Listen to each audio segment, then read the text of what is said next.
Pendidikan abad 21 harus dapat membekali peserta didik dengan keterampilan belajar dan berinovasi, keterampilan menggunakan dan memanfaatkan teknologi media informasi, dan kecakapan hidup untuk bekerja dan berkontribusi pada masyarakat. Keterampilan-keterampilan inilah yang dinamakan dengan konsep kecakapan hidup abad 21. Salah satu prasyarat untuk mewujudkan kecakapan hidup abad 21 adalah kemampuan literasi. Asesmen kompetensi minimum atau AKM dirancang untuk mengukur literasi membaca dan literasi matematika atau yang disebut numerasi. Asesmen literasi membaca bertujuan mengukur kemampuan untuk memahami, menggunakan, mengevaluasi, merefleksikan berbagai jenis teks untuk menyelesaikan masalah dan mengembangkan kapasitas individu sebagai warga Indonesia dan warga dunia agar dapat berkontribusi secara produktif di masyarakat. Sedangkan asesmen numerasi dilaksanakan untuk mengukur kemampuan berpikir menggunakan konsep, prosedur, fakta, dan alat matematika untuk menyelesaikan masalah sehari-hari pada berbagai jenis konteks yang relevan untuk individu sebagai warga negara Indonesia dan dunia. Komponen asesmen literasi membaca dan numerasi dapat dibagi berdasarkan konten, proses kognitif, dan konteks. Berdasarkan konten, asesmen literasi membaca mengujikan beragam teks yang bersifat informasi dan teks fiksi. Sementara asesmen numerasi mengujikan bilangan, geometri dan pengukuran, data dan ketidakpastian, serta aljabar. Berdasarkan proses kognitif dalam asesmen literasi membaca, murid diuji kompetensinya dalam hal menemukan informasi, menginterpretasi, dan mengintegrasikan isi teks, serta mengevaluasi dan merefleksikan isi teks dengan konteks lain di luar teks. Sementara itu, asesmen numerasi melibatkan proses pemahaman konsep, kemampuan penerapan konsep untuk masalah rutin, serta bernalar untuk menyelesaikan masalah non-rutin.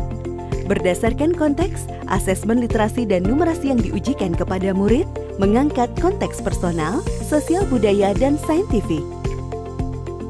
Ada beragam bentuk soal dalam AKM. 1. Pilihan ganda. Murid hanya dapat memilih satu jawaban benar dalam satu soal. 2. Pilihan ganda kompleks. Murid dapat memilih lebih dari satu jawaban benar dalam satu soal. 3. Menjodohkan. Murid menjawab dengan cara menarik garis dari satu titik ke titik lainnya yang merupakan pasangan pertanyaan dengan jawabannya. 4. Isian singkat. Murid dapat menjawab berupa bilangan, kata untuk menyebutkan nama benda, tempat, atau jawaban pasti lainnya. 5. Uraian. Murid menjawab soal berupa kalimat-kalimat untuk menjelaskan jawabannya. Asesmen kompetensi minimum dilaksanakan berbasis komputer dan bersifat adaptif, sehingga pertanyaan yang disajikan bergantung pada kemampuan murid. Jika murid dapat menjawab benar, maka selanjutnya dapat diberikan soal yang lebih kompleks. Sebaliknya, jika murid menjawab salah, maka soal berikutnya adalah soal yang lebih sederhana.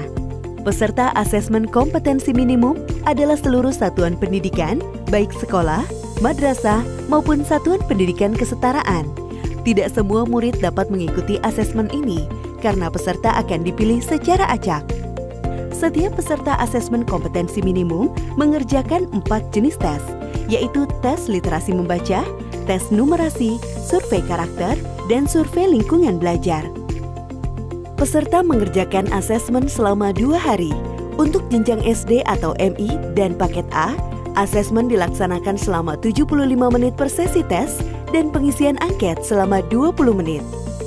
Untuk jenjang SMP atau MTS dan paket B, serta jenjang SMA atau MA, SMK dan paket C, asesmen dilaksanakan selama 90 menit per sesi tes dan pengisian angket selama 30 menit.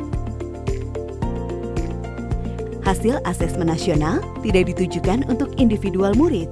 Laporan hasil asesmen ditujukan untuk level sekolah dan daerah. Laporan ini digunakan sebagai alat refleksi diri sekolah untuk perbaikan pembelajaran. Laporan AKM juga tidak relevan untuk membuat pemeringkatan sekolah. Dengan asesmen kompetensi minimum literasi dan numerasi, kita siapkan para penerus bangsa yang mampu menghadapi abad 21.